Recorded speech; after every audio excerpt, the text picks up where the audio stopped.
Hi, I'm Ade. I'm the CEO and co-founder of Rialo. And a little Easter egg here.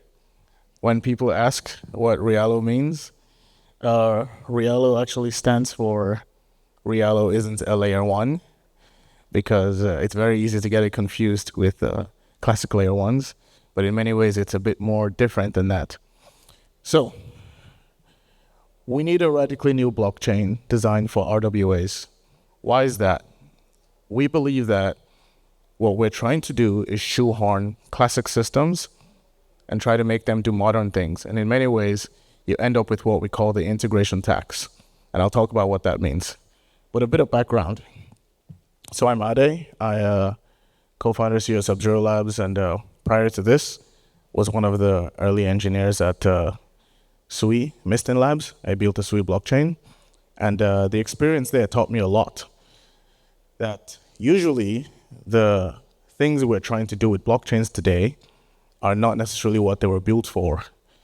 And in many cases, you end up having to build a lot more infrastructure just to make blockchains do what you need them to do. Anyone that's ever integrated blockchains will see that it's a lot more work to make the blockchain useful than it is to actually build or write the smart contract. Before that, I was an engineer at Netflix working on distributed systems and data pipelines.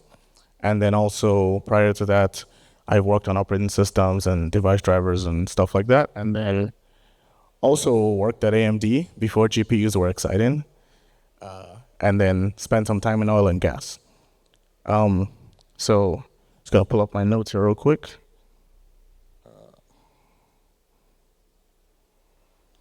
Okay, so next steps. This is what the stack looks like today. And I don't know if I can take this with me. Yeah, so. Is there a clicker? Okay, right here. So, in many cases, everyone is excited about this piece, the blockchain. And it's great because it's where we measure TPS and latency and all the things that get us excited. But if you've ever had to use a blockchain to build applications or do anything in enterprise or wherever, you have to do all this other stuff for yourself. And it's funny because no one ever talks about this stuff. You want to get some token on chain, some price on chain. You have to work with an oracle and they take forever. You have to get to the data provider, some RPC indexer stuff. We call it the integration tax for blockchains, which is the thing that you have to pay just to come into crypto. And we wonder why crypto adoption is slow. It's because we didn't design it for what we're trying to make it do today. So, what does this actually mean? This means real-world assets. Bringing anything from the real world to the blockchain typically means a bunch of steps have to happen. And in many cases, there's a delay between when something happens in the real world and when you see it on chain. Not just a time delay, but also a mental toll. And it's something we're trying to fix by asking ourselves, can we consolidate the stack? So, what are the gaps? Reliance on off-chain verification, speed is slow, things take too long to update because you have to do this dance. And in many cases, you don't have live view of what's going on in the world because, again, the chain wasn't designed for this. Automation is also pretty important. This piece here is an off-chain component. Blockchains today do not give you the ability to respond and react when things happen at a certain time or in some certain event. You need to build off your own stuff off-chain, and everyone ends up repeating the same thing. We observed that these were historical constructs of Ethereum and classic blockchains that felt you had to make the base layer neutral. As we've seen today, people want to do more without having to do more. So, the question is, should we just take the blockchains of the past and shoehorn them into what we're going today, or do we try to make some changes? We think because of the large potential for RWAs, and the way the world is going, we have an opportunity to not inherit the baggage of the past. We have a chance here. Like, we're still very early, and we feel at Sub-Zero Labs, the creators of Rialo, that now is the time to actually question the history and ask ourselves, can we fix this diagram? It turns out you can. And a little thought experiment. What exactly is an oracle? It's nodes agreeing on data. That's it. What is a blockchain? Nodes agreeing on transactions.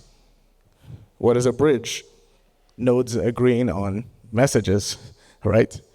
What are these things? They're all just repetitive infrastructure components that we've kind of created over time, and they've held us back. With Rialo, we can consolidate a lot of this, and we're not measuring TPS as the corporate goal. We measure TTV, time to value. How quickly can I go from an idea to execution? Apps on Rialo take less than, like, on many cases, a percentage of the time it takes in regular blockchains, because you are not worried about all this.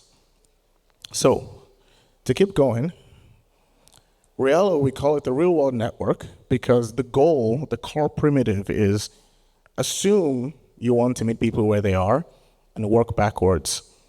We're not trying to only build for the early crypto people. That's a very specific group of people, right? The early crypto adopters were people who cared about, seed phrases and public cryptography, and my mom doesn't want to do that, right? People want convenience. Institutions don't want to rebuild everything.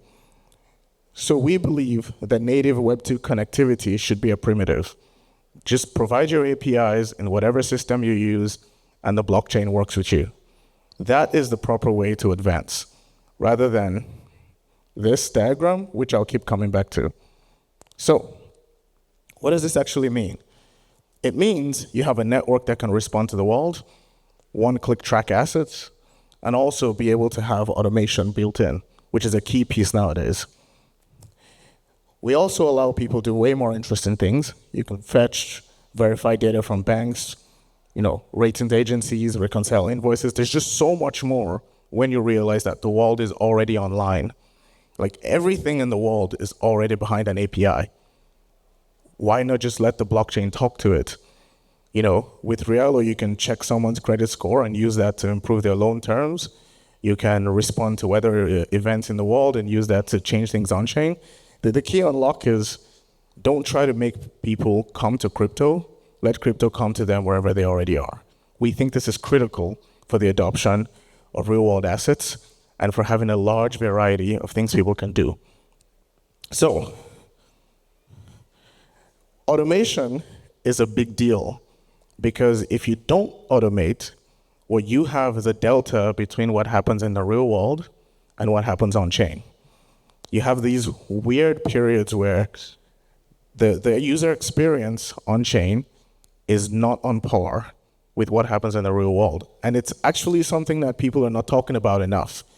If you don't do this natively, this is what you have to deal with. You have to go through this path all the way here, back in here, to go back in. And that is time and money. With Rialo, this is a core primitive. You can register an action on-chain and have it run at a certain point in time. You can tell the network to wake up at 2 p.m. and do something automatically with no human interaction. It seems like it should already exist, but this is just not a thing we have today because we're trying to take old networks and make them do new things. So, what does this actually mean today? Okay, this title is wrong, but this should be closing the gap. In order to close the gap for today, what we actually could do with Rialo is have the ability to have bonds that have auto-adjusting yields, instant invoice payments once goods are delivered. There's a ton of use cases we can get when we give a network the ability to just talk to the world. Now, there is a world in which these things could be built to some extent with today's infrastructure. However, you end up with the integration tax, like we call it. What? The integration tax means something like this would require a team of engineers and a lot of imperfection. This will require another team of engineers. And what you realize is all these things are behind APIs already today. Everybody in the world has some service for this. Think of it like the way ETFs came about. ETFs were kind of a cheat code in crypto. Everybody already knows how to do ETFs. Put crypto behind ETFs, boom, you got all this usage. That's the way we want to think about it. Don't try to reset. Just don't make people learn new things. Now, what you end up with in Rialo is, instead of having lifeless tokens and lifeless things, you end up with living assets that react to the world, are tracked by modern systems, and also make a seamless integration between Web 2 and Web 3. Why do we say this is important? Well, Web 1 to Web 2 was an easier jump. We've made Web 3 a big jump, unintentionally. And that's because we have to cross the chasm. We have to learn that if we do want adoption from folks in Web 2, we have to meet them where they are. Infrastructure that was designed as a rejection of Web 2, classic blockchains, are not the solution because they're going to require a lot more work to get them working than the modern solutions that we think are going to come. An example of this was a few years ago. I actually pitched that you could have an oracle built into a chain, and I was told that it was a crazy idea. Today, it's a core feature in Hyperliquid. A lot of networks are talking about it. How do we remove all this mess? So we think for RWAs, it's going to be tricky, but the goal is to reduce the infrastructure stack, consolidate a lot of these. So we go from a diagram that looks like this to just one box. And with Rialo, we've actually built this. It's live in DevNet. I was going to show a video of it here, but the PowerPoint didn't let me. If you want to find out more, please check our website and Twitter. And we have a ton of interactive content there that shows you what the world looks like when you reduce the infrastructure and you meet users where they are. Thank you.